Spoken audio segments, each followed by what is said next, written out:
ఉండేది. అవును. ఈ రోజుల్లో స్త్రీల క్యాన్సర్, మగవారికి లంగ్ క్యాన్సర్ నెంబర్ 1గా ఉంది. ఆడవారికి బ్రెస్ట్ క్యాన్సర్. కాబట్టి ఇలాంటిది రాకుండా చుక్కకూర అద్భుతంగా పనికొస్తుంది. అంటే రేపటి నుంచి ఆడవారు మార్కెట్లో చుక్కకూర కనపడితే వదలకుండా తినేయాలి. అవును. ఇక్కడ ఇంకోటి గుర్తుపెట్టుకోవాలి. కాస్త ఎప్పుడన్నా మునగాకు, కరివేపాకు, వెజిటబుల్ జ్యూసులు వేసుకుంటే మంచిదని మనం చెప్తాం కదా. పుల్కా పిండిలో కూడా కాస్త మునగాకు, మెంతికూర కలుపుకోమంటాం. కానీ చుక్కకూర అలా పచ్చిది వాడొద్దు. ఇది గుర్తుపెట్టుకోవాలి. ఎందుకంటారా, పచ్చి చుక్కకూరలో ఆక్సలేట్స్ ఎక్కువ ఉంటాయి.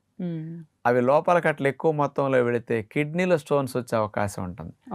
వండి తిన్నప్పుడు ఆక్సలేట్స్ తగ్గుతాయి. అందుకని చుక్కకూరని వండే తినాలి, పచ్చిగా వాడకూడదు, జ్యూసుల్లో వేసుకోకూడదు. ఈ హంగేరియా వారు దేశం వారు నిరూపించింది ఇంకోటి ఉందమ్మా. ఈ చుక్కకూరలో ఉండే ఫినోలిక్ యాసిడ్స్, ట్రైటర్పిన్స్, యాంతోక్వినోన్స్ ఇట్లాంటివి